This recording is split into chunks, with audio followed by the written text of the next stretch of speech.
Hello बच्चों, कैसे हैं आप सब। Welcome to my channel Curio Mind by Nidhi, from curiosity to clarity. तो बच्चों, आज हम लाइफ प्रोसेसेस इन एनिमल्स का फर्स्ट पार्ट डील कर रहे हैं, that deals with the nutrition in animals. अब हमारे मन में ये क्यूरियोसिटी रहेगी कि what is this word nutrition and ये हम क्यों यूटिलाइज कर रहे हैं, why we are saying nutrition animals. तो सबसे पहले इस क्वेरी को हम दूर करते हैं। Let me open my white board. ठीक है, तो उसको हम क्लैरिफाई करते हैं। Actually this word nutrition has been derived from the word, let me change my pen, yes, from the word nutrients. याद आया कुछ? न्यूट्रिएंट्स क्या होते हैं? What are nutrients? दो substances which nourishes and maintain our body. ये तो हमने क्लास 6 में पढ़ा ही हुआ है। दो substances which nourishes and maintain our body, हम उनको न्यूट्रिएंट्स कहते हैं। जैसे कि क्या क्या न्यूट्रिएंट्स, अपने माइंड में रिकैप कीजिए, क्या क्या न्यूट्रिएंट्स हैं हमारे। जैसे कि कार्ब्स, कार्बोहाइड्रेट्स हैं हमारे न्यूट्रिएंट्स, है ना। हमारा फैट्स हैं, प्रोटीन्स हैं, vitamins, absolutely vitamins हैं, minerals हैं, all these are nutrients because they are responsible for nourishing and maintaining our body. अब now the way of taking these nutrients, किस तरीके से हम इन न्यूट्रिएंट्स को ले रहे हैं, that is the word, that means the nutrition. ठीक है ना। so that is why we are saying that the word nutrition कहाँ से आया, हमने यहां से डिराइव किया, यहां से मिला। so what is nutrition? the way of taking the food which contain all the nutrients। दो बातें इसमें आएंगी। way of taking food, किस तरीके से, हाथ से खाया, अपनी बॉडी से एब्जॉर्ब किया, टंग से खाया, कैसे खाया, तो that is the word nutrition. The way of taking food, हमने कैसे खाना लिया, एंड इट्स यूटिलाइजेशन, खाना लेने के बाद हमने इसको कैसे यूटिलाइज किया, and its utilisation by the body. खाना तो खाया, उसके बाद इसको कैसे यूटिलाइज किया, way of taking and its utilisation by the body is known as nutrition. Got my point. तो ये न्यूट्रिशन वर्ड कहां से आया, न्यूट्रिएंट से। ठीक है। Now the second thing is different organisms have different modes of nutrition। modes मतलब different way of obtaining the nutrition। कुछ organisms क्या है, heterotrophic है, कुछ organisms autotrophic। autotrophic मतलब क्या है, जो organisms अपना खाना खुद बना सकते हैं। heterotrophic में भी कुछ organisms तो क्या है, they are dependent upon, they are herbivores, they are dependent upon the plants। कुछ organisms ऐसे हैं जो दूसरे animals को खाते हैं, जिसको हम carnivores कहते हैं। और कुछ जो दोनों प्लांट्स और एनिमल्स दोनों के ऊपर डिपेंडेंट है, जिनको हम ओमनिवोरस कहते हैं। तो ये सब ऑर्गेनिजम्स के, हर्बीवोर्स, कार्निवोर्स, ओमनिवोर्स के अपने अपने वे आउट हैं टू टेक द न्यूट्रिएंट्स, है ना। तो this is known as nutrition. तो देखें किस डिफरेंट डिफरेंट ऑर्गेनिजम्स की क्या क्या वे आउट है to take the nutrients from the other organisms. तो let us see that different organisms and they have different ways of obtaining the nutrients. ये हमारी एनसीईआरटी भी कोट करती है। तो सबसे पहले हम बात करते हैं फ्रॉग की। Excuse me. तो फ्रॉग जो है, it has got long cleft tongue. Cleft tongue means divided tongue. तो जो भी अपना प्रे देखता है तो अपनी टंग को जैसे थ्रो करता है, और इंसेक्ट जो होता है उसके साथ स्टिक हो जाता है और उस टंग को रोल कर लेता है। So this is how the frog catch its prey. Butterfly, they have a long feeding tube. You know, the butterfly, they suck the nectar of the flowers, so they have long feeding tube to suck the nectar of the flowers. Mosquito, mosquitoes में ये है कि both the sexes, male and female, they suck the nectar from the flower. Apart from that, female also suck the human blood. ठीक है ना। so that is important। जो हम कहते हैं ना मस्किटो बाइट कर दिया, तो that is a female which is responsible for sucking the blood of human। House fly कैसे अपना न्यूट्रिएंट्स कैसे सेटिस्फाई करते, कैसे लेते हैं, ये अपना क्या करते हैं, because they do not have mouth और teeth to swallow the food. तो ये क्या करते हैं, अपना सलाइवा मतलब थूक, जिस फूड के ऊपर, जिसके ऊपर भी बैठते हैं उसके ऊपर सलाइवा स्पिट करते हैं अपना, उस एरिया के सॉलिड फूड को लिक्विड में कन्वर्ट करके then they suck that food. Butterfly, I have told you, lice, they are also insect, they are wingless insects, they are wingless insects, and they suck the blood from the skin, from the scalp। and snake, they swallow the food, their prey as a whole। this is how different organisms have different way कुछ अपनी टंग से खाना खा रहे हैं, टंग से ले रहे हैं, किन के पास सकिंग नेक्टर है, लॉन्ग फीडिंग ट्यूब है, किसी के पास अपने माउथ के थ्रू पूरा स्वैलो कर लेते हैं। Different organisms, different way of taking the food. हम जो इस चैप्टर में डील कर रहे हैं, हम बात कर रहे हैं न्यूट्रिशन इन बेसिकली हम जो फर्स्ट पार्ट डील करेंगे, nutrition in human beings. Human beings अपना खाना कैसे लेते हैं और खाना लेने के बाद उस फूड को कैसे यूटिलाइज करते हैं, ठीक है। तो बेसिकली ह्यूमन बींग्स के अंदर ये दो बातें करने के लिए there are 5 basic steps, 5 basic steps of nutrition. तो 5 बेसिक स्टेप्स ऑफ न्यूट्रिशन क्या है? सबसे पहला जो 5 बेसिक स्टेप में इंक्लूड होता है वो है ingestion. Ingestion means, ingestion as the name only suggests, ingestion means the process of taking food inside the body is known as ingestion। खाना अंदर लिया, कैसे लिया? तोड़ा और अपने माउथ से खाना लिया, इस प्रोसेस को हम कहेंगे इंजेशन। अब जब खाना ले लिया तो what should be the second step? The second step is digestion. अब डाइजेशन, चलो ठीक है, मैं अभी ऑन कर ही देती हूँ डाइजेशन को। Let me introduce that also. Yes, तो digestion, why we are saying digestion, क्यों?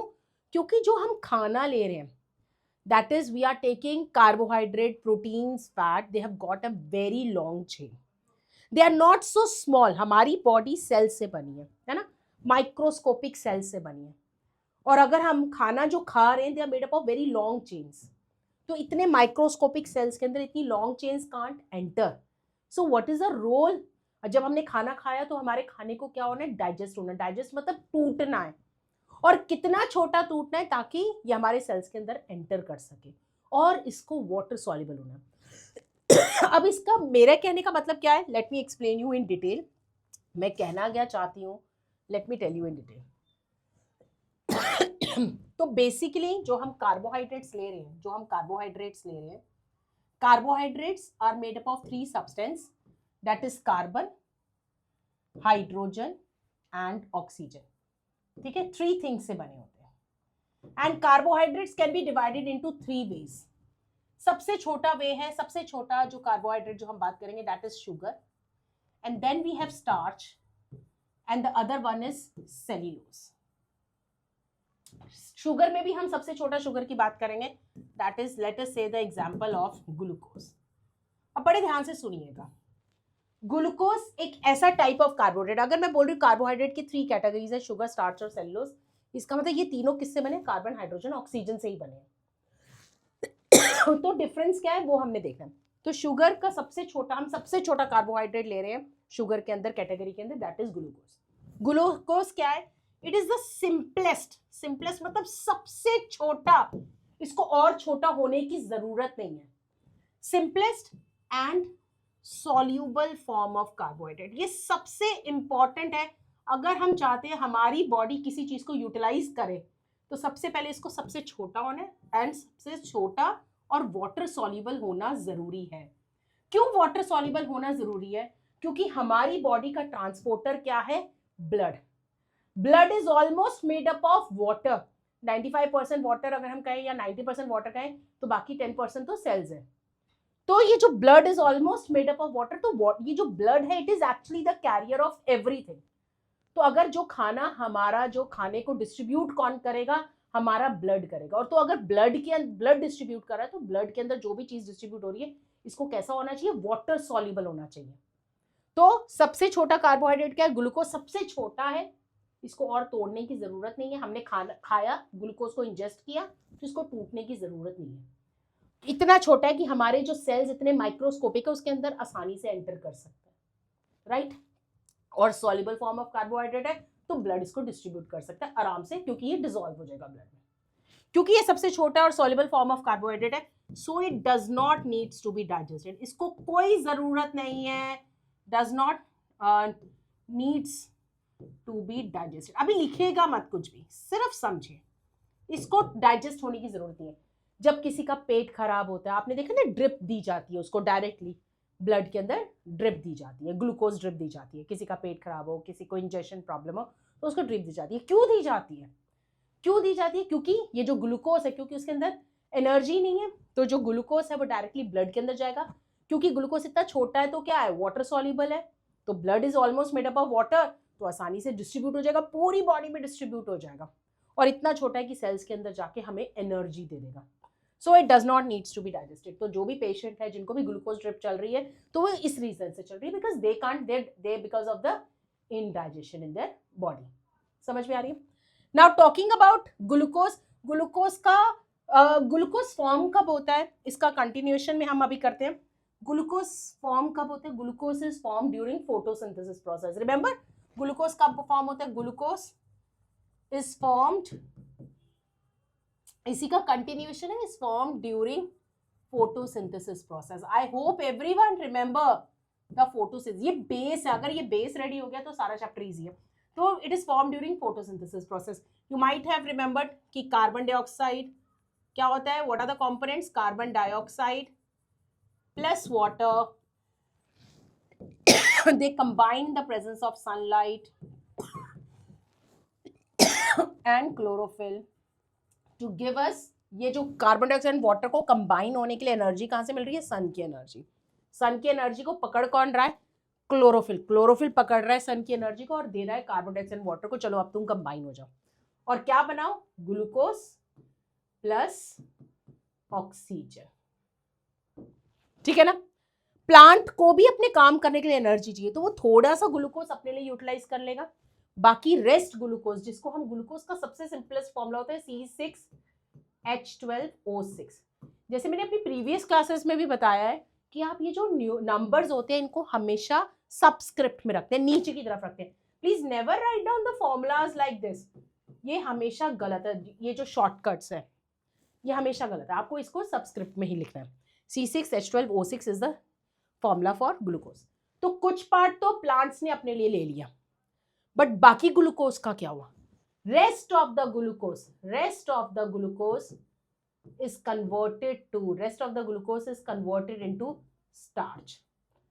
कैसे? glucose they combine together to form the complex chain which is known as starch.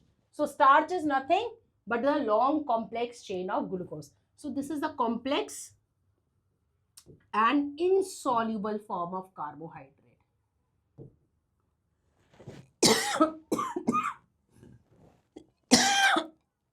Sorry, थोड़ा सा गला खराब है। So complex and insoluble form of carbohydrate. सबसे बड़ा मतलब बड़ा है, कॉम्प्लेक्स है, और इनसॉल्युबल मतलब वाटर सॉल्युबल नहीं। अगर वाटर सॉल्युबल नहीं है तो ब्लड इसको कैसे डिस्ट्रीब्यूट करेगा? और अगर इतनी लॉन्ग चेन है तो हमारे सेल्स के अंदर एंटर कैसे करेगा? तो तभी तो हमारा second step of nutrition involve है। हमने खाना तो खा लिया, बट सेकेंड स्टेप क्या होना चाहिए? जो कॉम्प्लेक्स चेन है उनको तोड़ना चाहिए। और कितना तोड़ना है कि इतने सिंपल हो जाए कि हमारे सेल के अंदर एंटर कर सके। और कौन उनको लेके जाएगा सेल के अंदर? ब्लड। तो इतना सिंपल और कैसा होना चाहिए? सेकंड क्राइटेरिया क्या होना चाहिए? वाटर सॉल्युबल होना चाहिए। तो हमने ये लिखा, ये हमने क्या बताया कि ये ठीक है हमारे पास ग्लूकोज बना, हम ये बता रही है शुगर स्टार्च सेलुलोज बनेगा कैसे। तो ग्लूकोज हमें मिला कहाँ से? फोटोसिंथेसिस से।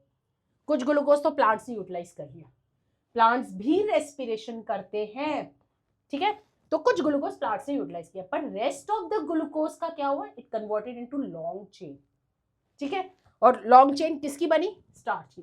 तो दैट मींस स्टार्च इज यहाँ पर लिमिटेशन ऑफ स्पेस है, चलो यहाँ पर नेक्स्ट पेज पे आ जाते हैं। So starch is a complex and insoluble form of carbohydrate. तो हम क्या करें? अगर हम स्टार्च खाते हैं, जैसे पोटेटोज खाते हैं, राइस खाते हैं, तो उनके अंदर स्टार्च होता है, तो क्या हम उनको डायरेक्टली यूटिलाइज कर सकते हैं? हमारी बॉडी नहीं यूटिलाइज कर सकती।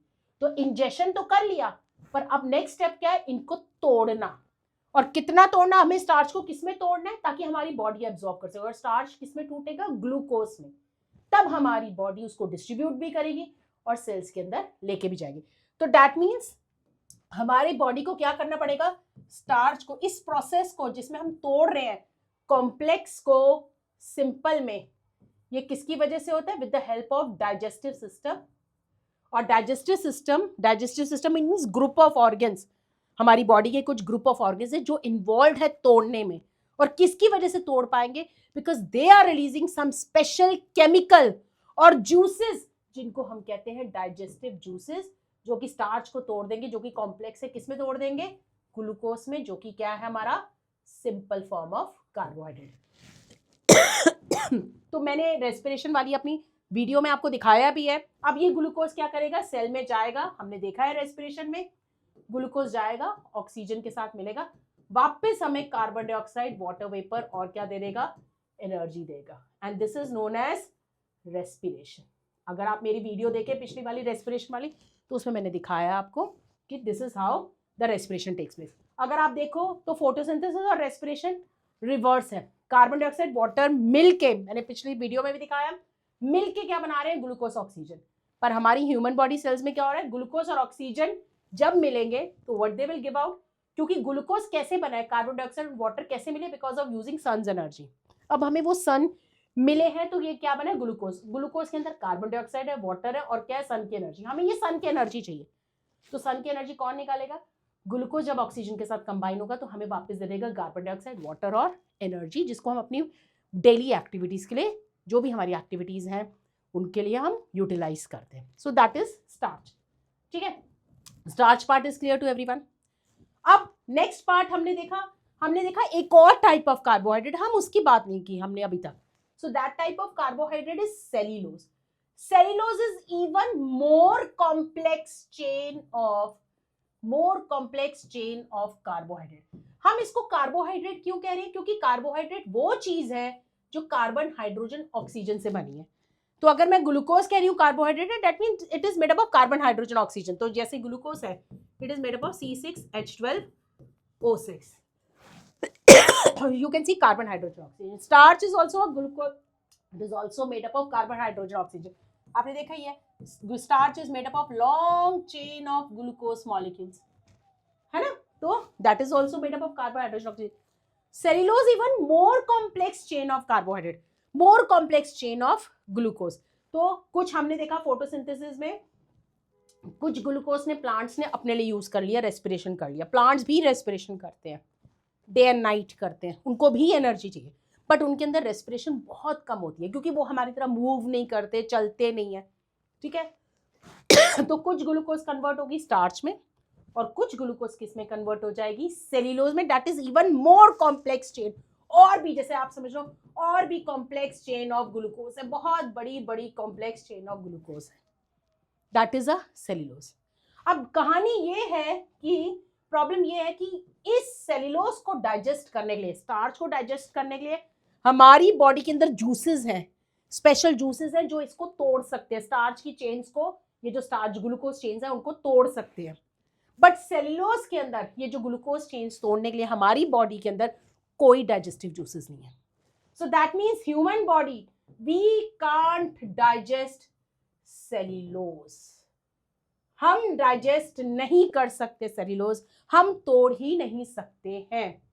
ठीक है, तो अब ये प्रेजेंट कहाँ होता है और इसका यूटिलाइजेशन क्या है हमारी बॉडी में। अगर हम इसको तोड़ ही नहीं सकते हैं, इस टाइप ऑफ कार्बोहाइड्रेट को, हम इसको तोड़ के इसमें से एनर्जी नहीं निकाल सकते, because we don't have juices to cut the cellulose.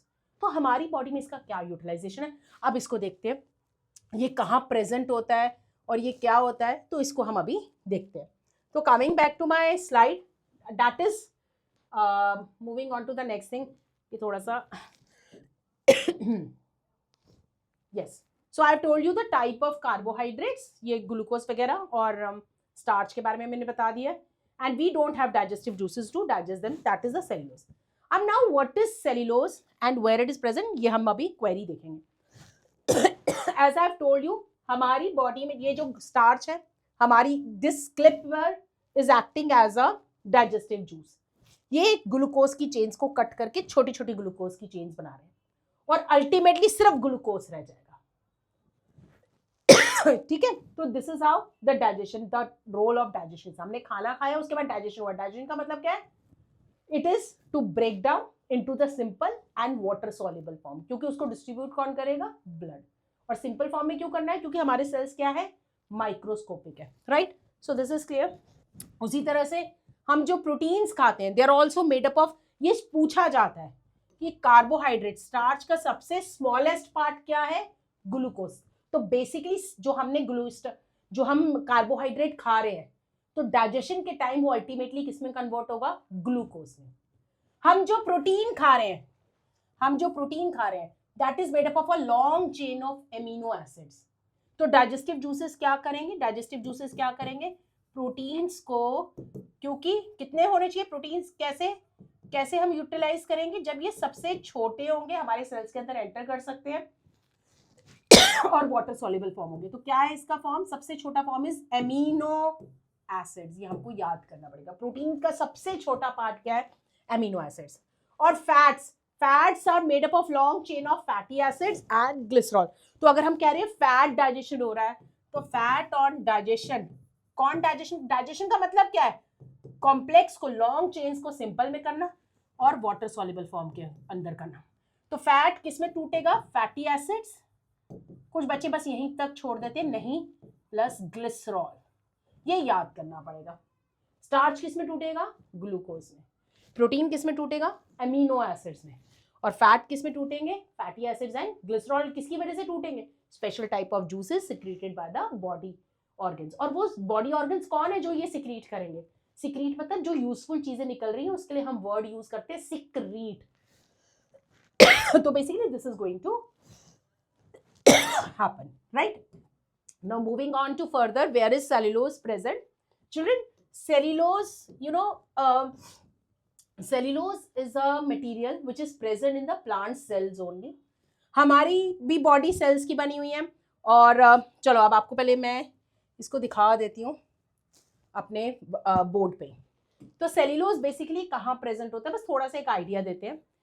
हम सबकी बॉडी सेल्स से बनी हुई है, चाहे प्लांट है चाहे एनिमल है। तो बेसिकली पहले देख लेते हैं प्लांट सेल और एनिमल सेल। तो डिफरेंस क्या है, हम सबकी बॉडी सेल से बनी है, तो what is the difference between us, क्या डिफरेंस क्या है, ठीक है। तो सबसे पहले हम हर एक सेल के अंदर एक लेयर होती है, let us see that layer, this layer is this outer layer, in both the cases is known as cell membrane. Cell membrane, it provides protection to the interior components जो भी अंदर है, and it provides shape and rigidity to the cell। एक shape provide कर रही है, protection provide कर रही है। there is a layer which is known as cell membrane। तो इसको cell क्यों कहा गया है, तो there was a scientist named Robert Hooke, he actually coined the term cell। जैसे आपने मूवीज देखी है, तो जैसे प्रिजनर्स को किस में बंद करते हैं, सेल के अंदर बंद करते हैं ना, तो एक लेयर होती है आसपास, तो उसमें डाल देते हैं प्रिजनर को, तो उसको कह दिया था सेल, वहीं से आया वर्ड। तो यहाँ पर एक लेयर है, यहाँ पर अंदर सारा सामान है, तो यहाँ से आया, इसका नाम क्या आया, सेल। तो जो एनिमल्स है उनके एनिमल सेल्स है, जो प्लांट्स के अंदर है वो प्लांट सेल है। Everything is made up of sales only. तो दोनों के अंदर जो आउटर लेयर है उसको हम क्या कहेंगे, cell membrane. Now this cell membrane in both the cases is made up of proteins, proteins की बनी होती है। अब you know हवा चलती है, बारिश आती है, रेनफॉल होती है, विंड मूवमेंट होता है, तो हम तो अपने आप को प्रोटेक्ट कर लेते हैं, क्या प्लांट्स अपने आप को प्रोटेक्ट कर पाते, नहीं कर पाते। तो प्लांट्स के अंदर एक एडिशनल लेयर है for protection and that is known as cell wall. This cell wall is made up of cellulose। It provides additional protection to the plant and this is made up of cellulose। इसका मतलब जितने भी plant products हैं उनके अंदर क्या है, cellulose है। हमारे पास हमारे पास डाइजेस्टिव जूसेस नहीं है इसको डाइजेस्ट करने के लिए, but still it is very useful to us. क्यों यूजफुल है, क्योंकि आपने क्लास 6 में अगेन पढ़ा होगा, जो हम खाते हैं, जैसे कि हम ये फ्रूट्स वेजिटेबल्स पे स्ट्रेस करते हैं कि इनको खाइए, रॉ खाइए, है ना, कच्चा खाइए। क्यों, क्योंकि जो फ्रूट्स वेजिटेबल्स हैं उनकी सेल वॉल, ये तो प्लांट प्रोडक्ट्स हैं, cell wall is made up of cellulose, right. तो जब हम इनको खाते हैं हमारी बॉडी इनको तोड़ नहीं पाती है, तो जो हमारी बॉडी से वेस्ट निकलना होता है, ये जो सेल्यूलोज होता है उस वेस्ट को एक बल्कीनेस देता है, एक हैवीनेस देता है, भारी बनाता है, जो वेस्ट बॉडी से निकलना होता है। और क्या निकलना होता है अभी देखेंगे, बस थोड़ा सा हिंट बता रही हूँ। तो जो हम वेस्ट रोज निकालते हैं मॉर्निंग में, फीकल मैटर जिसको हम कहते हैं, फीसिस भी कहते हैं, जो हम निकालते हैं मॉर्निंग में अपने तो हम जो फीकल मैटर निकालते हैं, तो उसका रेगुलरली निकलना, एवरीडे निकलना बहुत जरूरी है। इसमें हंसने की बात नहीं है, हमें क्लैरिटी होनी चाहिए। अगर ये हम every day will not pass the faecal matter, तो we will suffer from diseases. उस डिजीज को हम कहते हैं कॉन्स्टिपेशन। अगर हम वन डे भी अगर हम पास नहीं कर रहे हैं, स्टूल पास नहीं कर रहे हैं, सॉलिड वेस्ट पास नहीं कर रहे हैं, that means we are suffering. तो क्या होता है, जो वेस्ट होता है ये जो, because it is not getting digested, तो जो हमारा जो मटेरियल है, वेस्ट मटेरियल, उसको क्या करता है, बल्कीनेस देता है, हैवी बना देता है, जिसकी वजह से प्रेशर क्रिएट होता है और हमारा जो वेस्ट होता है वो रेगुलरली पास आउट करता है। इसीलिए कहते हैं हमें फ्रूट्स और वेजिटेबल्स का इंटेक करना every day is very very important to maintain our gut health.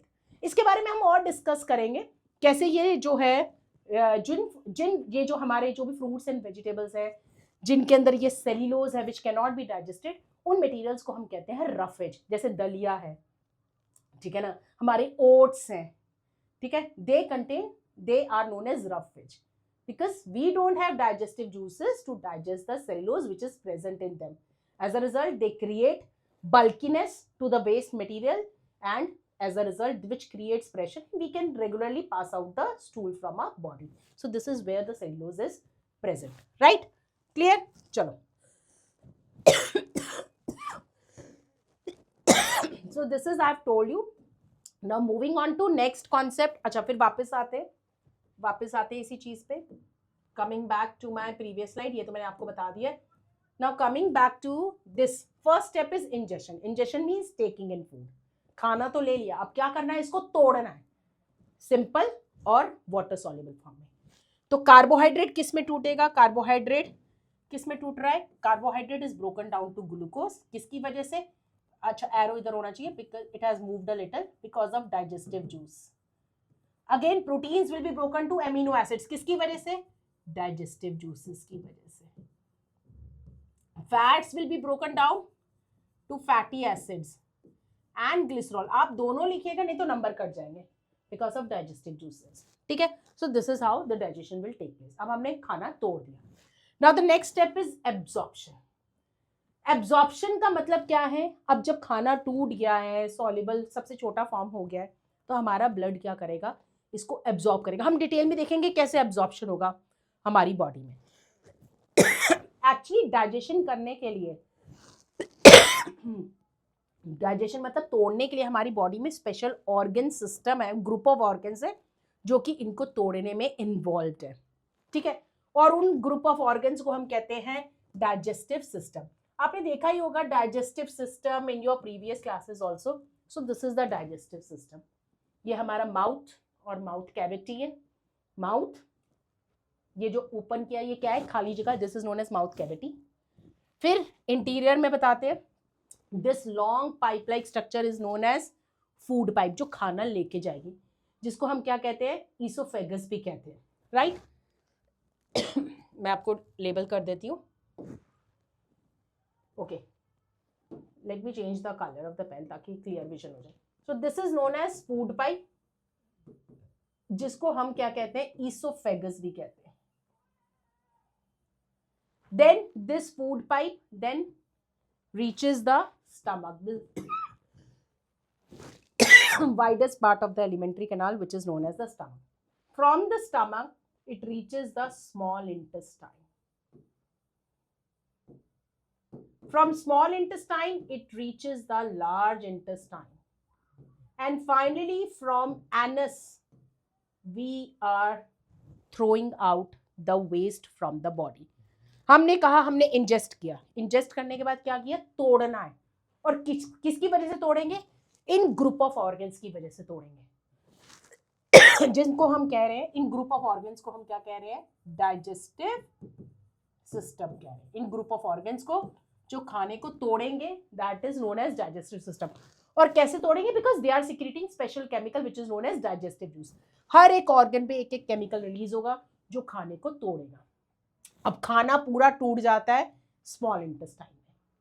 ये बेसिक आइडिया कहीं ना कहीं हमारे माइंड में है। अब तुम बोलोगे मैम ये लेबल नहीं है, वो येलो स्ट्रक्चर लेबल नहीं है, वो अभी लेबल करेंगे, अभी अभी आप रुक जाओ, बस हमने अभी बेसिक लेबल कर दिया। हमारा खाना पूरा टूट जाता है स्मॉल इंटेस्टाइन में।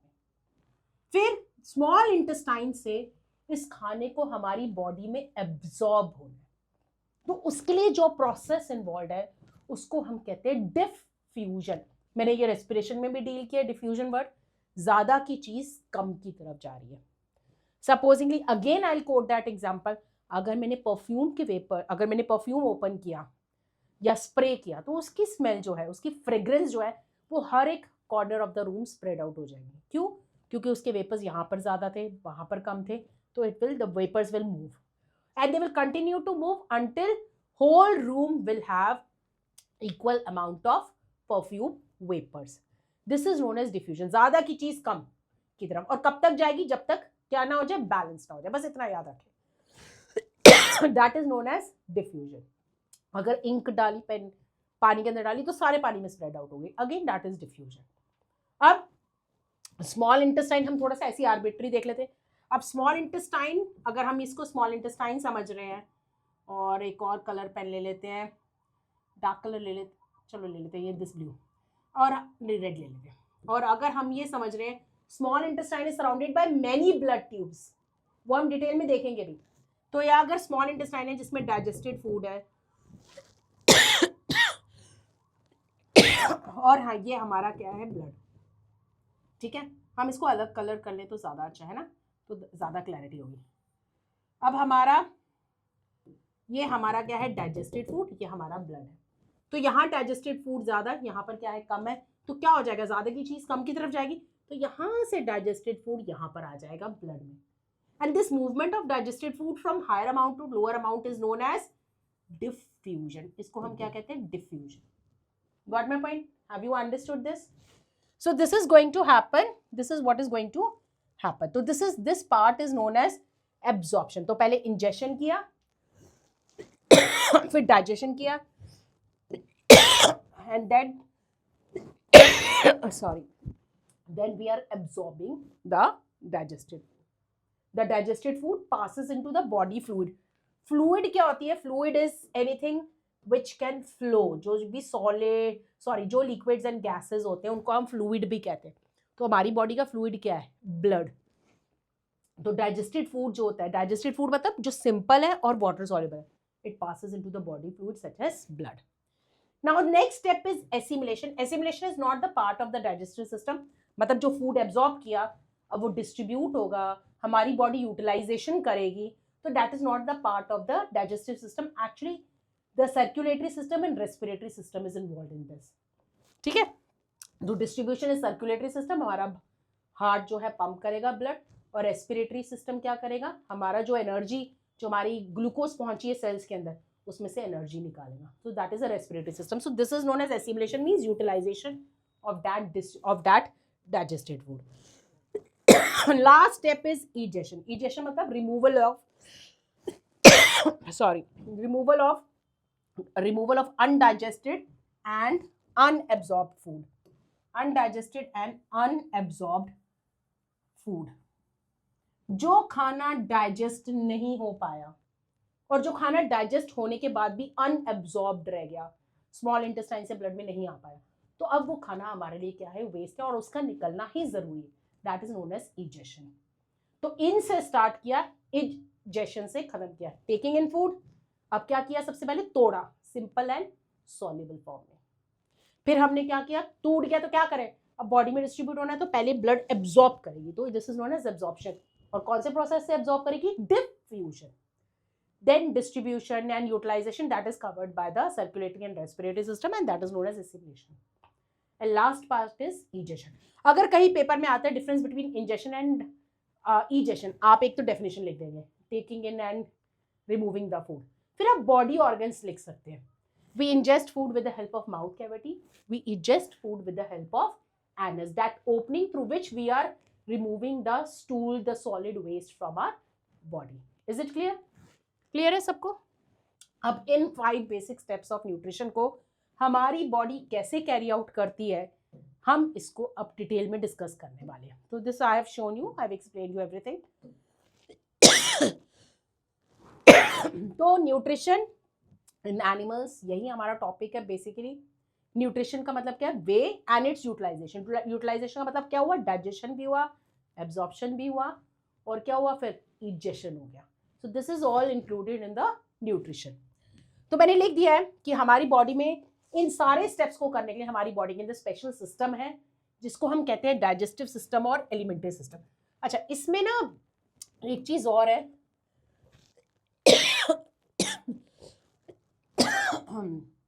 डाइजेस्टिव सिस्टम और एलिमेंट्री सिस्टम। इसके अंदर ना, मैं जब हम छोटे थे तो हमारी टीचर ने जब बोला एलिमेंट्री सिस्टम लिखो, तो कईयों में से कई स्टूडेंट्स ने इस एलिमेंट्री सिस्टम को ELE से शुरू किया। That is a wrong, don't write down that, ठीक है ना। That is ALIMENTRY, that is something else, ठीक है। तो ह्यूमन डाइजेस्टिव सिस्टम, जिसका दूसरा नाम क्या है, alimentary system, it is basically made up of 2 parts. वो 2 पार्ट्स क्या है? सबसे पहली बात है एलिमेंट्री कैनाल, या हम जिसको डाइजेस्टिव ट्रैक भी कह सकते हैं, और क्या है, डाइजेस्टिव ग्लैंड्स। 2 पार्ट्स है। कैनाल मतलब long tube like structure, that is a canal. Apart from long tube like structure, हमारे पास एडिशनल पार्ट्स भी हैं, हम उनको ऑर्गन्स नहीं कहेंगे, they are known as glands. Glands क्या होते हैं? स्पेशल ग्रुप ऑफ सेल्स जो कि ऐसे केमिकल सिक्रीट करेंगे जो हमारी बॉडी फंक्शनिंग के लिए बहुत इंपॉर्टेंट है। तो क्योंकि ये जो ग्लैंड्स जो हम बात करें, डाइजेस्टिव ग्लैंड्स, मतलब ये ऐसे ग्रुप ऑफ सेल्स हैं जो ऐसा केमिकल निकालेंगे जो हमारे डाइजेशन में हेल्प करेंगे। डाइजेशन का मतलब क्या है? बड़ी चीज को छोटे में तोड़ना और वाटर सॉल्युबल कर देना। क्योंकि ये ग्रुप ऑफ सेल्स ऐसे केमिकल निकालेंगे जो डाइजेशन में मदद करेंगे, तो इनको हम क्या कहेंगे? Digestive glands. तो हमारी बॉडी, हमारा डाइजेस्टिव सिस्टम 2 पार्ट से डिवाइडेड है। एक तो है डाइजेस्टिव एलिमेंट्री कैनाल और दूसरा क्या है? Digestive glands. तो अब मैं 3D मॉडल में आपको लेके चलती हूँ और उसमें और क्लैरिटी से आपको दिखाती हूँ। तो हमारा माउथ कैविटी, ये हमारा long tube like structure, continuous chain like structure, जिसको हम क्या कह रहे हैं? अब देखो, मैं पहले तुम्हें दिखा देती हूँ। ये हमारा है food pipe, this is food pipe, then food pipe से स्टमक, स्टमक से small intestine, and then it is joining to the large intestine. Large intestine हम क्यों कह रहे हैं? क्योंकि इट इज मोर वाइडर। वैसे स्मॉल इंटेस्टाइन बड़ी है लेंथ में, बट ये जो है हमारी ये जो लार्ज इंटेस्टाइन है, इट इज वाइडर, मोटी as compare to the small intestine. मेरी बात समझ में आ रही? तो ये food pipe, stomach, small intestine, large intestine, and this opening anus, this is known as the alimentary canal. Canal मतलब पूरा tube like structure. Apart from that we have digestive glands. तो सबसे इंपॉर्टेंट डाइजेस्टिव, पहले मैं दिखा देती हूँ, सबसे इंपॉर्टेंट डाइजेस्टिव ग्लैंड हमारे माउथ के अंदर है। ग्रुप ऑफ सेल्स जो केमिकल निकालेंगे जो हमारी डाइजेशन में मदद करता है, और अभी हमारे माउथ के अंदर we can feel that also, and that is known as salivary glands. तो we have 3 pair of salivary glands. Glands मतलब ग्रुप ऑफ सेल्स जो क्या निकालेंगे? सलाइवा, थूक निकालेंगे। और वो थूक के अंदर एक ऐसा जूस है, माइंड यू, एक ऐसा डाइजेस्टिव जूस है जो हमारे खाने को तोड़ने में, डाइजेशन में मदद करेगा। तो सबसे पहला ग्लैंड हमारा क्या है? Salivary glands. उसके बाद जो हमारा सबसे लार्जेस्ट ग्लैंड है, जिसको हम एलिमेंट्री कैनाल का पार्ट समझते हैं, that is no doubt a part of digestive system और एलिमेंट्री सिस्टम का पार्ट है, कैनाल का पार्ट नहीं है, it is actually the gland. तो उसका नाम क्या है? पहले दिखा देती हूँ, उसका नाम क्या है? This is known as largest gland which is known as the liver. और उसके अलावा हमारे स्टमक के नीचे ये cream colour, can you see that? हमारे स्टमक के नीचे एक क्रीम कलर का एरिया है, this is known as pancreas. This is also the digestive gland. तो क्या क्या डाइजेस्टिव ग्लैंड्स हैं हमारे? सलाइवरी ग्लैंड्स, लिवर जो हमारे कहां पर है? राइट साइड पे, और क्या है? स्टमक के जस्ट नीचे। अगर लिवर राइट साइड पे है, इसको वापस लेके आते हैं, अगर लिवर राइट साइड पे तो स्टमक लेफ्ट साइड पे, और उसके नीचे क्या है हमारा? एक और ग्लैंड है जिसको हम क्या कहते हैं? पैनक्रियास। राइट, यहां तक क्लियर है? Is it okay? तो हमारा एलिमेंट्री सिस्टम 2 पार्ट्स में डिवाइडेड है। Moving back to my slide again. तो डिफ्यूजन तो मैं आपको बता ही चुकी हूँ, तो ज्यादा की चीज कम की तरफ जा रही, that's why I have explain you. तो हमारा डाइजेस्टिव सिस्टम 2 पार्ट से बना हुआ है. That is what I have told you. Digestive system को हम एलिमेंट्री सिस्टम भी कह सकते हैं. सिस्टम मतलब जिसमें अभी सब पार्ट्स हैं. तो क्या क्या है? एलिमेंट्री कैनाल या डाइजेस्टिव ट्रैक, जो कि किससे बना हुआ है हमारा? सबसे पहली बात हमारा किससे बना हुआ है? Mouth and the mouth cavity. अच्छा, माउथ कैविटी के और भी नाम है. क्या क्या नाम है माउथ कैविटी? इसको हम कहते हैं ओरल कैविटी. जैसे हम कहते हैं ना, हम मेडिसिन ओरली लेते हैं. ओरली मतलब माउथ के थ्रू, है ना. हम इसको ब्यूकल कैविटी भी कहते हैं. ब्यूकल कुछ बच्चे कह देते हैं buccal cavity. It is not buccal cavity. हम इसको कैसे प्रोनाउंस करेंगे? It is known as buccal cavity. तो mouth, mouth cavity, oral cavity, buccal cavity. फिर हमने खाना स्वेलो किया. याद करो, मैंने रेस्पिरेटरी सिस्टम में तुम्हें ये बात बोली थी. हमारा एयर और फूड एक कॉमन पैसेज शेयर करता है, और वो कॉमन पैसेज की जगह क्या है? हमारा फैरिंक्स, गला. फिर उसके बाद 2 ट्यूब्स डेवलप होती हैं, फूड पाइप और पीछे वाली क्या है? Wind pipe. ठीक है. तो हमने खाना खाया, माउथ एंड माउथ कैविटी. फिर कहाँ जाएगा? फिर से रिकैप करो. Food pipe. फूड पाइप से कहाँ जाएगा? स्टमक से. स्टमक से कहाँ जाएगा? Small intestine. स्मॉल इंटेस्टाइन से large intestine, and then finally anus से हम निकाल देंगे इसको. मेरी बात समझ में आई? This is known as alimentary canal. System नहीं है, सिस्टम में ग्लैंड्स भी इंक्लूडेड है पूरा, जो कि हेल्प करेगा. तो you can sea mouth, oesophagus. Oesophagus को हम ओ से भी लिख सकते हैं, ई से भी लिख सकते हैं. कोई स्पेलिंग में कोई मतलब आपके मार्क्स नहीं डिडक्ट कर सकता. Then you can see the continuation stomach. Stomach leads to small intestine and then large intestine. अभी मैंने बाकी सबकी बात नहीं की, अब बाकी बात करते हैं. Then we have digestive glands also. हमारे माउथ में जो है सलाइवरी ग्लैंड्स, लिवर. मैं अभी गॉल ब्लैडर वर्ड नहीं बता रही हूँ ये क्या है. जब मैं लिवर के बारे में डिस्कस करूंगी I will tell you what is gall bladder. But आप ये समझ लीजिए, एक पाउच लाइक स्ट्रक्चर है जो लिवर के साथ अटैच्ड है. देन बिलो द स्टमक, पीछे वाले वैसे स्लाइड में ज्यादा अच्छे से व्यू था. Below the stomach you can see this cream color structure which is a gland which is known as pancreas. ठीक है. अब हम क्या करेंगे? हर एक पार्ट ऑफ एलिमेंट्री कैनाल को, हम एलिमेंट्री सिस्टम को डिटेल में डिस्कस करने वाले. तो इन सबको अब रिकलेक्ट करते हुए अब फटाफट से हो जाएगा, अगर आपने समझ लिया अच्छे से. अभी हमारा बेस था, अब हम मेन टॉपिक पे आ रहे हैं. तो सबसे इंपॉर्टेंट पार्ट में हम शुरू कर रहे हैं, that is mouth and the mouth cavity. Children, mouth is the most important part of the alimentary canal. जानते हो क्यों? क्योंकि first step of nutrition. Nutrition के 5 स्टेप्स है. क्या क्या है? इंजेशन. इंजेशन के बाद क्या करना है? तोड़ना है. डाइजेशन. डाइजेशन के बाद क्या करना है? Absorption. Then assimilation and egestion. तो जो फर्स्ट 2 स्टेप्स ऑफ न्यूट्रिशन है वो कहाँ स्टार्ट होते हैं? Mouth and the mouth cavity. Ingestion किया हमने, first step of nutrition take place. And the second step of nutrition, that is digestion, starts in the mouth. हम ये नहीं कहेंगे कंप्लीट हो गया, it just had started, it has just started in the mouth. तो वो कैसे होता है वो हम डिटेल में डिस्कस करने वाले. So I have written this, mouth is the most important part. We ingest food, also digestion. The second step of nutrition begins in the mouth only. Very important. Ingestion भी हो गया, ingestion तो हो गया, digestion start हुआ. और याद करो मैंने कैसे बताया था, कैसे digestion होगा, कुछ ना कुछ तो बताया था. अभी देखते हैं उसको और आप रिकैप करने की कोशिश कीजिए. तो मूविंग फर्दर, तो ये कैसे हो रहा है?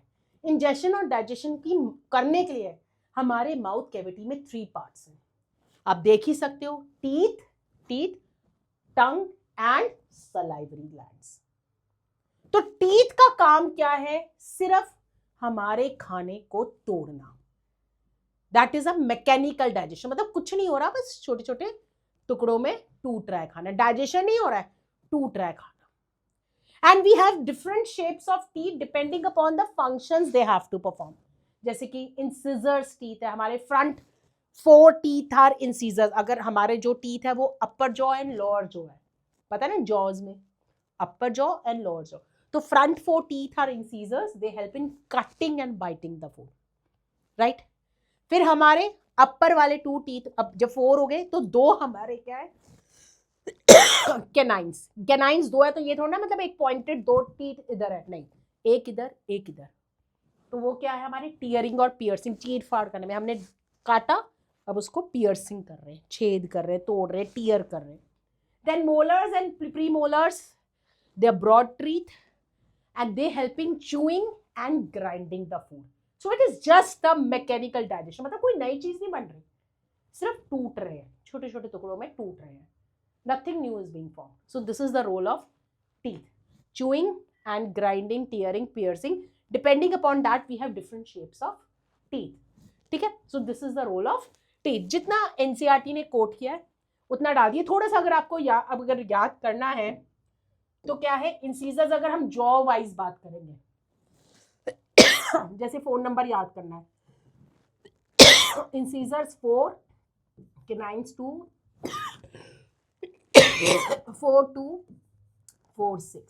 4246। वैसे तो डेंटल फॉर्मूला हाफ कहते हैं 2 1 2 3, मतलब मैं पूरे जॉ के हिसाब से कह रही हूँ 4246। अगर मैं बोल रही हूँ प्री मोलर 4 है तो 2 इधर 2 इधर, अगर मैं बोल रही हूँ मोलर 6 है तो 3 इधर 3 इधर। ये तो हो गए परमानेंट टीथ। टेम्पररी टीथ में मोलर्स नहीं होते, it is just that we have incisors, canines and premolars. 10 ऊपर 10 नीचे। अगर परमानेंट टीथ की बात करेंगे तो ये भी इंक्लूडेड है। तो कितने हो गए, 4 4 5 6 10 16, ठीक है ना। तो हमारे 32 टीथ्स होते, 16 ऊपर 16 नीचे। Got my point? So this is how the arrangement of teeth is there and depending upon the function they have different shapes. अब हमारे दांतों में हम कहते हैं ना टूथ डिके हो गया है।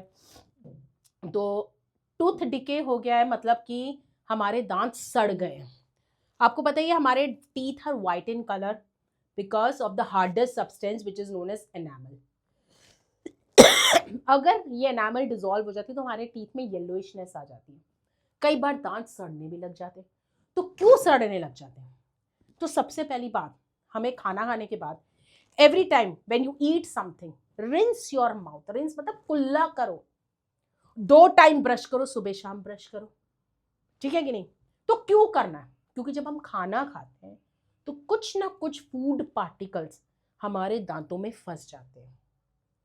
और होता क्या है, जैसे कि मैंने बताया, ये जो बैक्टीरिया होते हैं, कुछ हार्मफुल बैक्टीरिया होते हैं, वो क्या करते हैं, जो हमारे खाने के अंदर शुगर प्रेजेंट होता है, जो हमारे दांतों में फंस जाता है, रह जाता है, उस खाने के अंदर जो शुगर है, उस शुगर को कन्वर्ट कर देते हैं हार्मफुल बैक्टीरिया में। हार्मफुल बैक्टीरिया क्योंकि हमारी बॉडी में यूजफुल बैक्टीरिया भी है, तो पर शुगर को कन्वर्ट कर रहे हैं वो हार्मफुल बैक्टीरिया किस में कन्वर्ट कर रहे हैं, एसिड में, जो कि हमारे दांतों को सड़ाना शुरू कर देता है। Sugar converted into acid with the help of, कौन कर रहा है उनको, हार्मफुल बैक्टीरिया। और इस प्रोसेस को हम क्या कहते हैं, टूथ डीके। याद करो एसिड बेसिस सॉल्ट में हम जो टूथपेस्ट करते हैं उसमें क्या होता है, बेस होता है। तभी क्यों होता है बेस, क्योंकि एसिड प्रोड्यूस हुआ तो उसको न्यूट्रलाइज कौन करेगा, बेस करेगा। Is it okay?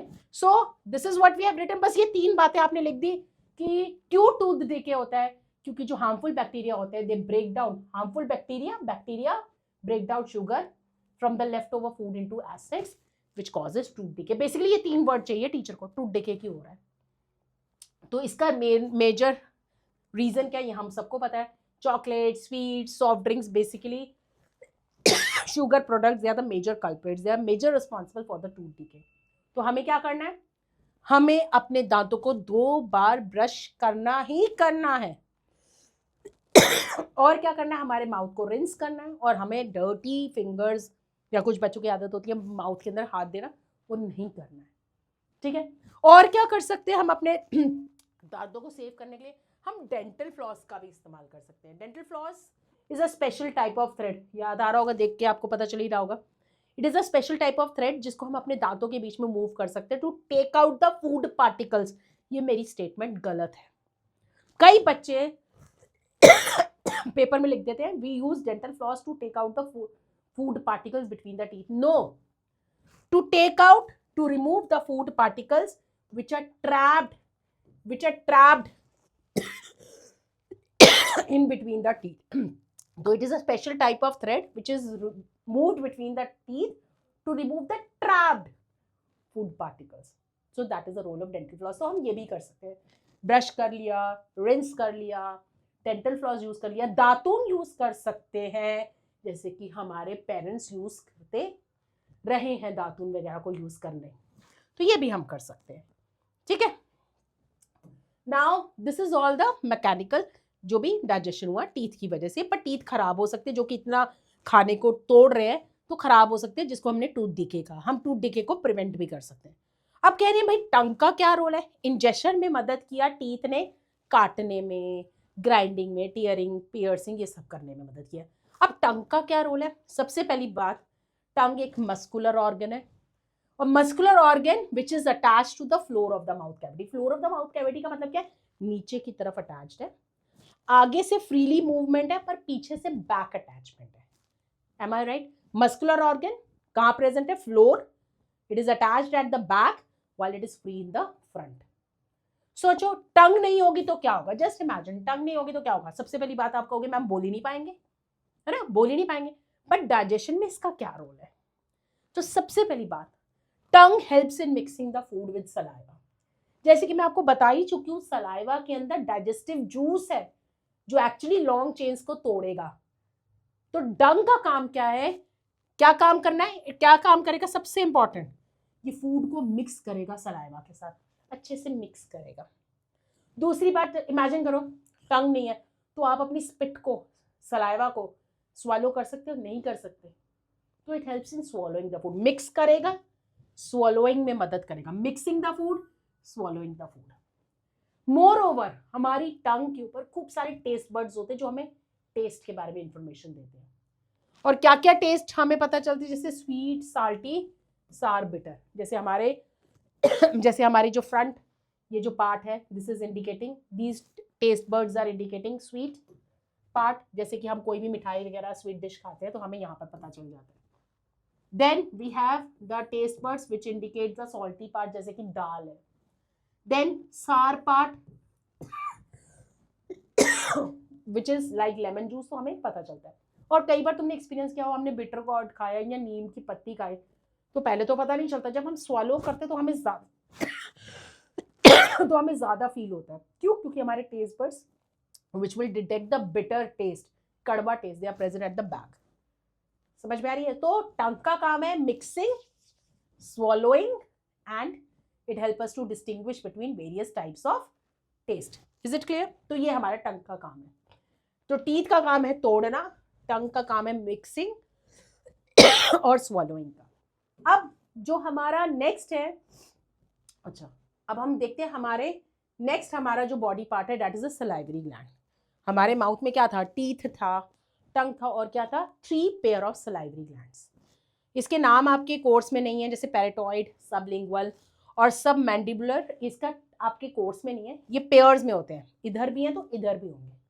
इनका काम क्या है? सलाइवा निकालना, ठीक है ना। तो सलाइवरी ग्लैंड्स दे प्रोड्यूसेस अ वाटरी मटेरियल, ठीक है ना, विच इज called saliva, और saliva contains digestive juice which will convert starch to simple sugar but not complete simple sugar।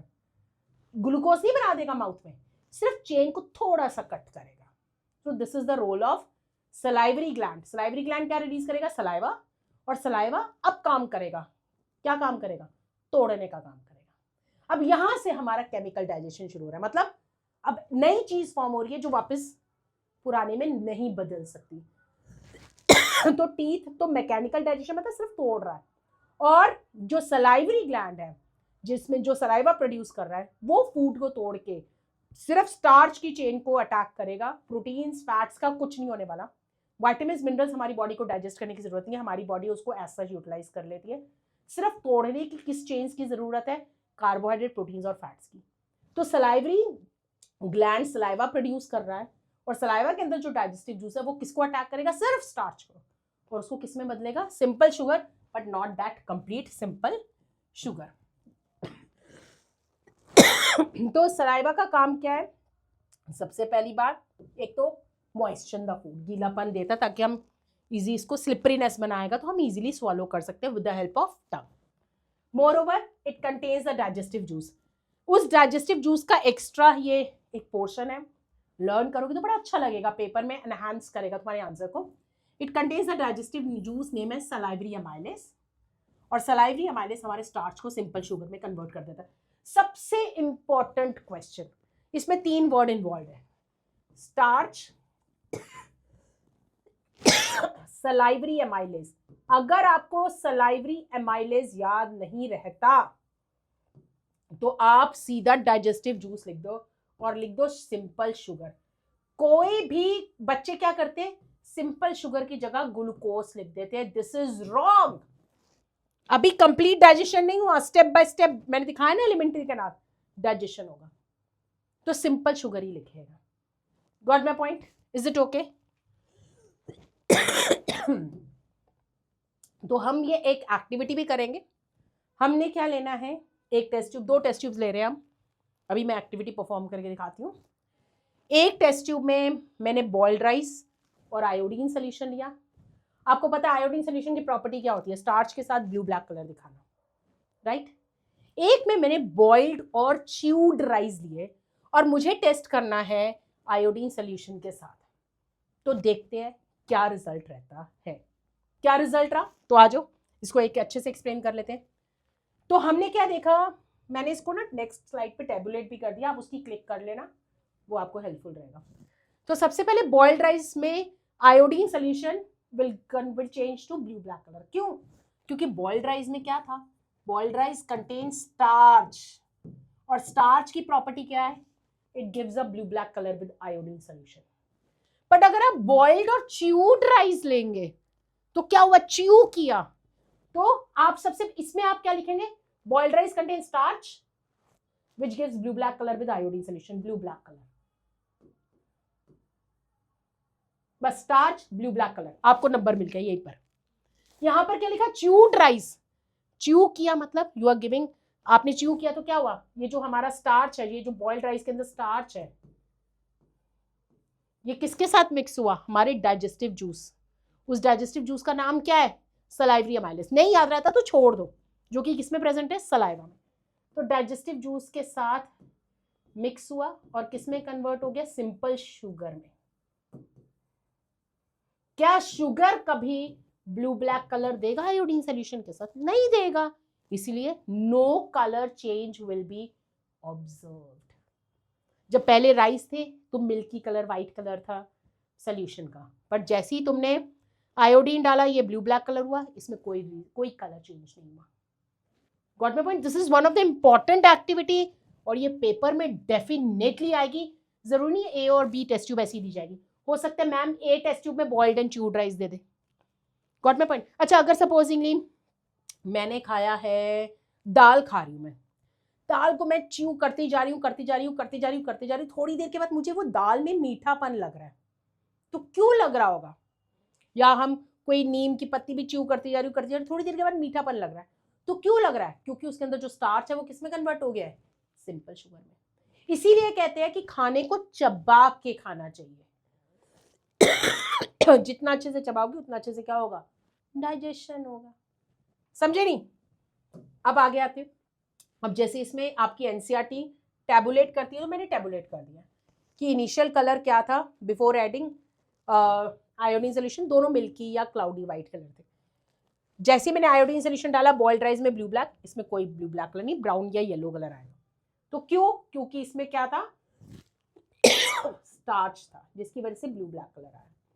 और इसमें क्या है, स्टार्च जो है सिंपल शुगर कन्वर्ट हो गया डाइजेस्टिव जूसेस की वजह से। So no blue black colour is observed in this case. So this is the role of mouth. Mouth थोड़ा सा बड़ा पार्ट था जिसमें हमने बात की टीथ की, सिर्फ मैकेनिकल डाइजेशन। टीथ खराब हो सकते हैं, तो 3 पॉइंट्स इन्वॉल्व थे। कैसे, जो हमारा शुगर है वो कन्वर्ट हो गया एसिड में, और किसकी वजह से कन्वर्ट हो गया, हार्मफुल बैक्टीरिया की वजह से। ये बात हमने की। फिर हमने बात की टंग। टंग क्या करेगा, सलाइवा के साथ मिक्स करेगा स्वॉलो में और हमें टेस्ट का बताएगा। फिर हमने बात की सबसे इंपॉर्टेंट बात, सलाइवरी ग्लैंड। अब यहाँ से हमारा केमिकल डाइजेशन, केमिकल मतलब नया सब्सटेंस बना। अब हम आते हैं, अब हमने खाना हमारा, हमने अच्छे से च्यू किया, स्वेलो किया, गले से हमारे कहाँ पर आया, फूड पाइप में। अब इसमें फूड पाइप में जब आया, मैं इसमें एक चीज दिखाना चाहती हूँ।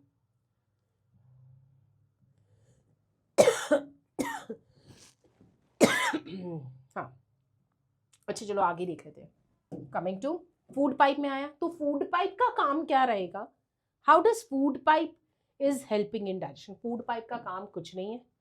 Food pipe is just responsible for sending the food from the mouth cavity to the stomach.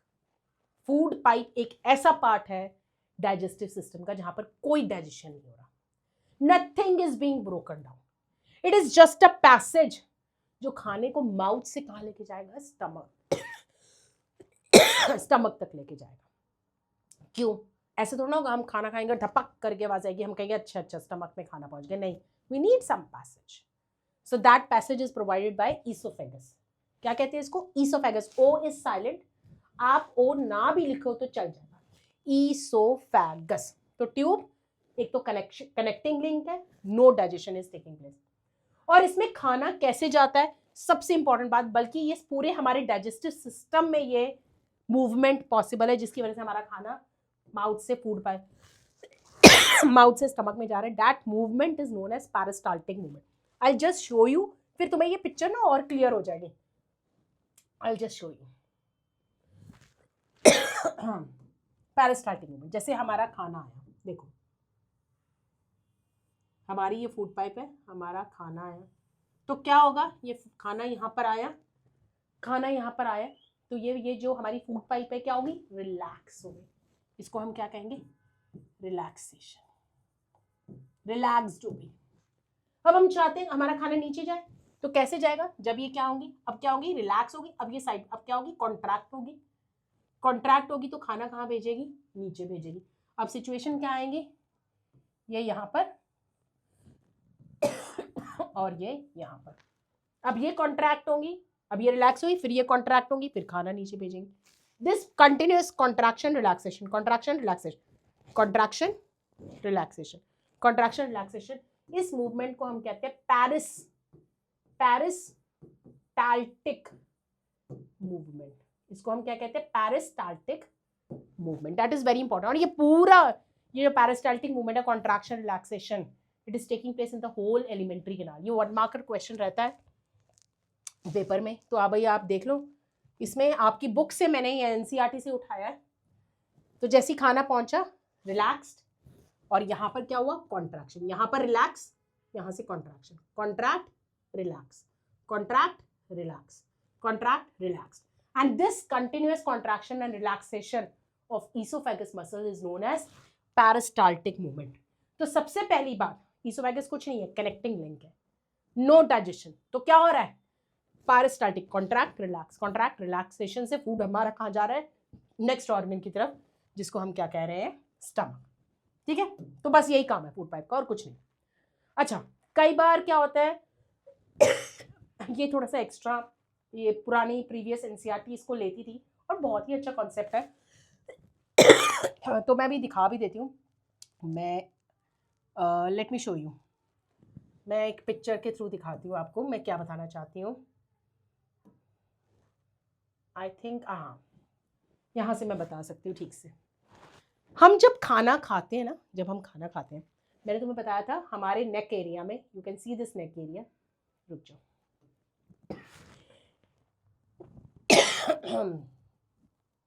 हमारे ये जो नेक एरिया में है, यस, ये जो है ये कॉमन पैसेज है. ये हमारी ब्यूकल कैविटी का भी कॉमन पैसेज है, हमारे नोज कैविटी का भी कॉमन पैसेज क्या है? ये है. This is known as pharynx. Colour change कर लेते हैं, दैट वुड बी बेटर ना, ताकि क्लियर भी हो जाए. This is known as pharynx, जो कि हमारा कॉमन पैसेज है. अब यहाँ से 2 ट्यूब बन रही है, आप ये देख रहे हो, ये है फूड पाइप और ये आगे वाली क्या है? Wind pipe. जैसे ही हम खाना स्वेलो करते हैं, हमने अंदर स्वेलो किया, तो एक फ्लैप लाइक स्ट्रक्चर होता है जो इस विंड पाइप को क्लोज कर देता है. जब ये क्लोज कर देता है तो ultimately the food is guided to the food pipe, है ना. तो एक फ्लैप हुआ, फ्लैप लाइक स्ट्रक्चर ने क्लोज कर दिया, ऐसे देखो, ऐसे क्लोज कर दिया और खाना स्लिप होके कहाँ चला गया? फूड पाइप में चला गया.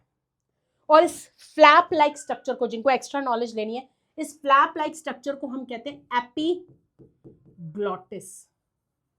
कुछ बच्चे अपनी इंग्लिश स्क्रिप्ट में भी इसको यूज करते हैं, फ्रॉम माई एपिग्लॉटिस, ऐसे करके कुछ ना कुछ मतलब कोरिलेट कर लेते हैं। तो दिस इज एपिग्लॉटिस। एपिग्लॉटिस क्या करता है, जैसे ही हमने खाना गले में आया, स्वालो किया, तो एक फ्लैप लाइक स्ट्रक्चर क्या करेगा, विंड पाइप को बंद कर देगा और फूड फिसल के कहाँ जाएगा, फूड पाइप में चला जाएगा, राइट। अब क्या होता है, जब हमें बोलना होता है, मैंने लास्ट क्लास में भी आपको बताया, जब हम बोलते हैं तो हम देखो, हम जब बोलते हैं, हम जब स्वेलो करते हैं, एक और चीज नोट करो, जब हम स्वेलो करते हैं कि हम एयर ब्रीथ करते हैं, देखो स्वेलो किया, क्या हमने एयर ब्रीथ की, नहीं की, राइट। जब इसका मतलब जब हम स्वेलो कर रहे हैं, हम एयर ब्रीथ नहीं कर रहे, क्यों, क्योंकि फ्लैप लाइक स्ट्रक्चर क्लोज्ड है। और जब हम बोलना चाहते हैं, मैंने तुम्हें बताया कैसे बोलते हैं, हम कैसे बोलते हैं कि हमारे जो गले के अंदर जो हमारा ट्रैकिया है, विंड पाइप के ऊपर वॉइस बॉक्स होता है जो कि आवाज प्रोड्यूस करता है, तो वहां से हवा पास होगी, पास आउट होगी, तभी हम बोल पाएंगे। तो अगर हम खाते खाते बोल रहे हैं भाई, तो विंड पाइप भी ओपन हो जाएगी, फूड पाइप भी ओपन तो है ही, तो हमारा खाना कहाँ आ सकता है, ट्रैकिया में आ सकता है। तो हमें कैसा लगेगा, चोकिंग सेंसेशन, हमें लगेगा अब घुटन हो रही है, तो हम खांसी करते हैं, हिक्कप्स आते हैं हमें, ताकि जो खाना हमारा ट्रैकिया में गया है वो कहाँ पर वापस आ जाए, फूड पाइप में आ जाए। So that is why we get hiccups. मेरी बात समझ में आ रही है। तो coming back to that thing, so that was some extra thing, last year NCERT ले रही थी इसको, and sorry, so that was very good, मतलब बहुत ही अच्छा इंटरेस्टिंग पार्ट था। सो आई थॉट कि मैं इसको इंक्लूड करूँ ताकि आपके ये काम भी आ सके। yes, so this was the thing. okay, so sometimes when you eat in a hurry, जब हम जल्दी से खाते हैं या हम बात करते हैं खाना खाते हुए या लाफ करते हैं, तो बात कर रहे हैं, लाफ कर रहे हैं, तो हमारी हवा जो है बाहर निकल रही है, तो विंड पाइप को खुलना पड़ेगा, तो हमारा खाना कहाँ आ सकता है, विंड पाइप में। तो this happens because so you get hiccups or you get choking sensation because food pipe had entered the, because your food pipe has entered sorry, because your food has entered the wind pipe. So when food particles enter the wind pipe carries the air from nostrils to the lung and it runs adjacent मतलब उसके साथ ही चलती है। So during the act of swallowing, एक flap like valve होती है जो close कर देती है विंड पाइप को, and the food is guided to the food pipe. But अगर by chance food particles enter होता है तो we get hiccups and this. Is it clear? Now moving on to next thing. वैसे मैंने यहाँ पर रखा था तुम्हारे लिए नेक्स्ट स्लाइड में, मैं तुम्हें बता सकूँ। आज हम ये एक और पार्ट कर लेते हैं। Next part is stomach. Stomach is the widest part of the alimentary canal, सबसे चौड़ा पार्ट है एलिमेंट्री कैनाल का। जे शेप्ड, कुछ एक्स्ट्रा बुक्स तुम्हें सी शेप्ड भी कहेगी, but we'll go by NCERT. NCERT says it is a J-shaped structure. Muscular bag, widest part. Teacher बोलेगी name the widest part of the alimentary canal and discuss its function. इस तरीके से आता है, तो you should know. तो widest part है alimentary canal का, J-shaped structure है। तो क्या करती है, एक तरफ से फूड ये ईसोफेगस से ले रही है, ये देखो यहाँ से you can see from here, एक तरफ से फूड ईसोफेगस से आ रहा है और दूसरी तरफ से फूड कहाँ पर जा रहा है, स्मॉल इंटेस्टाइन में जा रहा है। इसका ये काम है, ठीक है। अब ये स्टमक का क्या रोल है, how stomach plays a very important role. तो पहले मैं आपको थोड़ा सा अपने व्हाइट बोर्ड पे समझा के फिर I will take you to the another thing. तो हमारा जो स्टमक है इट्स सीक्रीट डाइजेस्टिव जूस, जिसको हम कहते हैं गैस्ट्रिक जूसेस। हमारे गैस्ट्रिक जूसेस 3 पार्ट से बने होते हैं। सबसे पहला पार्ट है डाइजेस्टिव जूस, मैं ऐसे लिख रही हूं, मैं जैसे सीक्वेंस में, then is digestive juice, then we have hydrochloric acid, ये 3 कंपोनेंट्स हैं इसके, hydrochloric acid, and then this is a mucus layer, ठीक है, protective layer. Why there is a protective layer, mucus layer? because our body is secreting a strong acid which is known as hydrochloric acid. अब hydrochloric acid है तो हमारा stomach wall तो सड़ जाएगा, it is a strong acid, तो हमारे stomach के अंदर एक प्रोटेक्टिव लेयर है जिसको हम क्या कहते हैं, म्यूकस लेयर। तो mucus is protecting the stomach wall from the effect of hydrochloric acid. Clear? अब हाइड्रोक्लोरिक एसिड का काम क्या है? दो काम है. It kills the bacteria. अगर बाई चांस कोई बैक्टीरिया आ जाता है, हार्मफुल बैक्टीरिया, तो it kills the harmful bacteria that may enter around the food. और सबसे इंपॉर्टेंट बात, हमारा हाइड्रोक्लोरिक एसिड हमारे डाइजेस्टिव जूस को एक्टिव करता है. इनएक्टिव फॉर्म में होता है, बट इसकी प्रेजेंस में हमारा जो डाइजेस्टिव जूस है, जिसका नाम है पेप्सी, पेप्सी नहीं बोल रही, पेप्सिनोजन, यह है इनएक्टिव फॉर्म ऑफ हमारा डाइजेस्टिव जूस. इनएक्टिव फॉर्म हमारा डाइजेस्टिव जूस. पर हाइड्रोक्लोरिक एसिड की प्रेजेंस में, अगर कईयों को फॉर्मूला याद हो तो hydrochloric acid is written this. तो इसकी प्रेजेंस में ये एक्टिव फॉर्म में कन्वर्ट हो जाता है, जिसको हम कहते हैं पेप्सिन. तो इसका होना जरूरी है. हमारे स्टमक में एसिड का होना जरूरी है, क्योंकि अगर एसिड है तो हमारा डाइजेस्टिव जूस, जिसका नाम क्या है पेप्सिनोजन, यहाँ पर इसलिए इंट्रोड्यूस किया क्योंकि यहाँ पर रिक्वायरमेंट थी, तो जो उसमें भी इंट्रोड्यूस कर दिया कि एक्स्ट्रा नॉलेज के लिए, सलाइवरी अमाइलेज जो हमारे माउथ में था. पेप्सिनोजन एक्टिव हो जाता है किसकी प्रेजेंस में? Hydrochloric acid. और क्या बन जाता है? पेप्सिन. अब ये पेप्सिन क्या करेगा? प्रोटीन के ऊपर एक्ट करेगा. पेप्सिन जो है प्रोटीन के ऊपर एक्ट करेगा और इसको कर देगा सिंपल फॉर्म में, but not complete simple form, जिसको हम पेप्टाइड चेन्स भी कहते हैं. आप बस सिंपल फॉर्म करो, but not complete simple form. तो माउथ में किसका डाइजेशन स्टार्ट हुआ? कार्बोहाइड्रेट का. That is a starch. Glucose को तो डाइजेस्ट होने की जरूरत ही नहीं है. सेल्यूलोज हम डाइजेस्ट कर ही नहीं सकते, तो हम किसको डाइजेस्ट कर रहे हैं? स्टार्च को. But not that complete simple form. अभी भी थोड़ा सा टूटा है, अभी पूरा नहीं टूटा. फूड पाइप में कुछ हुआ ही नहीं. स्टमक में डाइजेशन तो हुआ, किसी को भी नहीं कुछ हुआ. सिर्फ किसको हुआ? प्रोटीन का डाइजेशन स्टार्ट हुआ. प्रोटीन टूटा स्मॉलर चेन में, but not complete simpler form, जिसको हम पेप्टाइड चेन्स कहते हैं. आप बस सिंपल फॉर्म याद करो, that is more than enough. पर मुझे ये बताना चाहिए हाइड्रोक्लोरिक एसिड है तो हमारा जो डाइजेस्टिव जूस है वो एक्टिव फॉर्म में. समझ में आ रही? तो ये क्वेश्चन पूछ रहे थे टीचर कि माउथ में किसका डाइजेशन स्टार्ट होता है, स्टमक में किसका डाइजेशन स्टार्ट होता है. So that way it is very important. तो आप देख सकते हो हमने इसको टैबुलेट किया है, कई बार टैबुलेट फॉर्म में भी आता है. सबसे पहली बात, एक तो एसिडिक मीडियम क्रिएट करता है. मीडियम मतलब जो हमारा, जैसे मैं अभी इस टाइम हमारा मीडियम क्या है? एयर. तो स्टमक का मीडियम क्या है? Acid. So that the digestive juices can act on proteins and also it kills many bacteria. ठीक है. और ये क्या करता है? डाइजेस्टिव जूस जो पेप्सिन है, डाइजेस्टिव जूस को मैंने यहाँ पर एंजाइम वर्ड लिखा है, तो घबराइएगा नहीं. डाइजेस्टिव जूस का दूसरा नाम क्या है? एंजाइम भी. तो डाइजेस्टिव जूस जिसको हम पेप्सिन कह रहे हैं, मैंने कहा ना, help the digestive juices to act on proteins. कैसे? इनएक्टिव फॉर्म ऑफ प्रोटीन, जो डाइजेस्टिव जूस है वो किसमें बन जाता है? पेप्सिन. और प्रोटीन को सिंपल फॉर्म में ब्रेक करता है. पूरा कंप्लीट सिंपल फॉर्म में नहीं हुआ अभी. और म्यूकस स्टमक वॉल को प्रोटेक्ट करता है from the effect of hydrochloric acid. तो ये भी मैंने एनसीईआरटी से पिक ली है. ये स्टमक वॉल है और स्टमक वॉल इज सिक्रेटिंग. इन तीनों के मिक्सचर को हम क्या नाम देते हैं? Gastric juices, which is composed of digestive juices, acid and mucus. तो आज की क्लास हम यहीं खत्म करते हैं.